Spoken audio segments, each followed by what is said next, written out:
जय हिंद दोस्तों, आप सभी लोग का स्वागत है नुआओ डॉट पे। दोस्तों आज की इस वीडियो में हम 5 ऐसे क्वेश्चन करने वाले हैं जो एसएससीजीडी में बार बार रिपीट करता है। ठीक है दोस्त, केवल डाटा बदलता है, क्वेश्चन उसी पर आधारित रहता है। तो आप लोग ये वीडियो देख लेना। तो चलते हैं हम क्वेश्चन की तरफ में। ठीक है दोस्तों, बोल रहा है कि एक कार का प्रारंभिक मूल्य 1.5 लाख रुपया है। कार का मूल्य प्रति वर्ष अपने प्रारंभिक मूल्य के 20% की दर से घटता है। 2 वर्ष के बाद इसका मूल्य कितना होगा? जैसे अभी 1.5 लाख रुपया है इसका प्रारंभिक मूल्य। ठीक है, बोल रहा है ना कि 20% पर ईयर घट रहा है, यानी 80 पर बेचा जा रहा होगा, 80/100। फिर बोल रहा है कि एक बार और घटा जा रहा है, यानी 80/100, यानी 2 साल बोल रहा है तो 2 साल लिखेंगे। ठीक है, 80/100 20% घट रहा है। अगर बोलता बढ़ रहा है ना तो 120/100 2 बार लिखते हैं। ठीक है, तो यहाँ पर 100 लिखा जाएगा और इतना का ही वैल्यू निकाल देने पर इसका 2 वर्ष के बाद का मूल्य निकल जाएगा। तो जैसे 2 0 से 2 0, 2 0 से 2 0, 15 8 120, 1200 रुपया गुणे 80 इक्वल टू 12 8 96 और 53 0। इसका आंसर हो जाएगा ऑप्शन नंबर डी। चलते हैं नेक्स्ट क्वेश्चन पर। क्वेश्चन नंबर 2 बोल रहा है कि एक दुकानदार ने एक फूलदान को 3500 रुपया में बेचा। यदि फूलदान का क्रय मूल्य 2800 रुपया है तो लाभ प्रतिशत ज्ञात कीजिए। यानी बोल रहा है कि इसका सीपी कितना है? क्रय मूल्य दिया हुआ है 2800। ठीक है, विक्रय मूल्य दिया हुआ है 3500। ठीक है, हम लोग का लाभ परसेंट बराबर क्या होता है? लाभ परसेंट इक्वल टू विक्रय मूल्य माइनस क्रय मूल्य बटा में क्रय मूल्य गुणे 100। इसी को हम लोग लिखते हैं कितना? एसपी माइनस सीपी बटा में सीपी गुणे 100।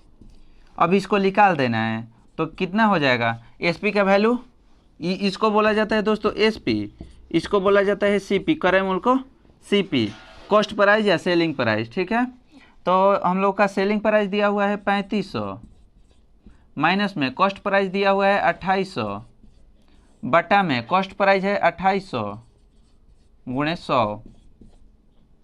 इसको करने से हम लोग को कितना मिल जाएगा? 700 का अंतर हो गया बटा में 2800 गुणे 100।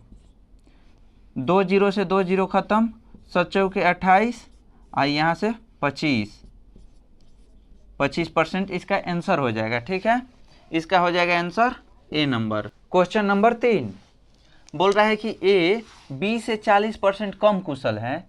यदि बी एक हेलमेट को 16 दिनों में बना सकता है तो ए उसी हेलमेट को कितने दिनों में बना सकता है? ठीक है, यानी 2 आदमी है ए और बी, ये 100% कुशल है तो इससे 40% कम कुशल है ए।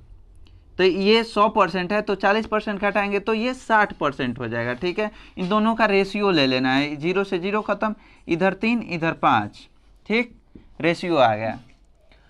बोल रहा है कि बी एक हेलमेट को 16 दिनों में बना सकता है, यानी इस बी का एफिशिएंसी कितना है? 5।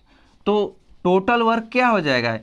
यानी कुल वर्क इक्वल टू क्या होता है? कुल वर्क इक्वल टू क्या होता है? इफिशियंसी, यानी क्षमता गुणे दिन, यानी क्षमता है बी का 5, टोटल काम कर रहा है 5 यूनिट पर डे कर रहा है तो 16 दिनों में कार्य खत्म कर दे रहा है, यानी 16, टोटल आ गया वर्क 80। ठीक, अब बोल रहा है कि ए उसी हेलमेट को कितने दिनों में बना सकता है, तो टोटल है वर्क 80, तो बी द्वारा कार्य कितना दिन में हो जाएगा? यहाँ पर 80 इसका इफिशियंसी टोटल वर्क है 80, इसका इफिशियंसी है 3, तो 3 से डिवाइड कर देंगे तो यही दिन आ जाएगा। 80/3 दिन में इसको ए भी बना सकता है। ठीक है, तो option number D. Question number 4 बोल रहा है कि 16.5, 9, 10.5, 12.5 और y का औसत प्रतिशत 12.5 है, तो y का मान कितना होगा। दोस्तों औसत इक्वल टू क्या होता है, औसत इक्वल टू यानी इन सभी का योग, टोटल परीक्षकों का योग, ठीक है, बटा में नंबर ऑफ संख्या, ठीक है, कुल कितने लोग हैं। तो यहाँ पर 16.5 है, 9 है, 10.5 है, प्लस में 12.5 है, प्लस y है। ठीक है, इन सभी के टोटल कितने लोग हैं, 1 गो, 2 गो, 3 गो, 4 गो, 5 गो, 5 गो। ठीक है, ये 12.5 दिया हुआ है, तो 12.5 इन सभी को जोड़ना होगा। ठीक है, तो इधर जोड़ लेते हैं, 16.5, 9, फिर है 10.5, फिर है 12.5, 5 5 10 5 15, अब एक हासिल, 9 6 15, 2 17, 1 18, 3 1 4, 48.5। ठीक है, तो इसको 48.5 प्लस y बटा 5, इधर इसको ले आएंगे 12.5 में गुणा करेंगे, तो लिख सकते हैं 48.5 प्लस y इक्वल टू 12.5 गुणे 5। ठीक, यहाँ से 50 25, 2 हासिल, 12 5 60, 2 62, एक बात पॉइंट है तो यहाँ पर पॉइंट बैठा देंगे। ठीक है,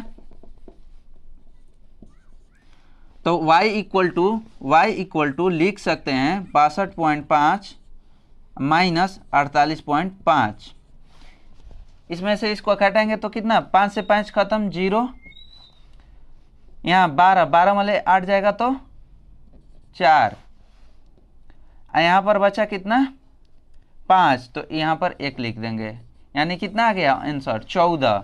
यहाँ पर पॉइंट है, एक बात पॉइंट है ना, तो यहाँ पर पॉइंट बैठ जाएगा, तो यहाँ पर 14। ठीक है, तो इसका ऑप्शन नंबर सी हो जाएगा। क्वेश्चन नंबर 5 बोल रहा है कि 220 लीटर के मिश्रण में पानी और दूध का अनुपात क्रमशः 6:5 है। पानी और दूध का अनुपात क्रमशः 5 और 4 करने के लिए कितना पानी मिलाना होगा। ठीक है दोस्त, मान लो 220 लीटर एक कंटेनर में दूध और पानी का मिश्रण है। ठीक है, और ये 6:5 के अनुपात में है। ठीक है, यानी 6 पानी है तो 5 दूध है, यानी टोटल 11 दिया हुआ है, 11 दिया हुआ है, तो ये कितना 20, यानी हम निकाल सकते हैं यहाँ से 9, यहाँ पर 6 और 5 दिया हुआ है, यानी 120 लीटर, यानी 20 में 6 से गुणा करेंगे तो 120 लीटर ये पानी है, और यहाँ पर 20 5 100, यहाँ पर ये दूध है। इस मिक्सचर में कितना है, 120 लीटर दूध है, ये पानी है, और 100 लीटर दूध है। ठीक है, तो बोल रहा है कि कितना पानी डालना होगा जिसके बाद अनुपात इतना हो जाए। तो यहाँ पर क्या करेंगे, यहाँ पर 120 पानी डाला जा रहा है तो इसको x जोड़ देंगे, x लीटर।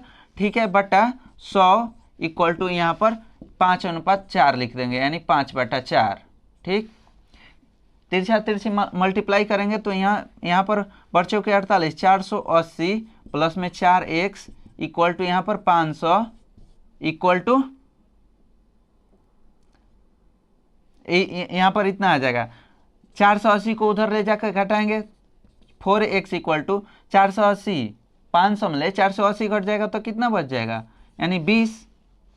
इसको डिवाइड कर देंगे तो 20/4 इक्वल टू 5, यानी 5 लीटर आपको पानी मिलाना पड़ेगा, जिसके बाद मिश्रण के अनुपात 5:4 हो जाएगा।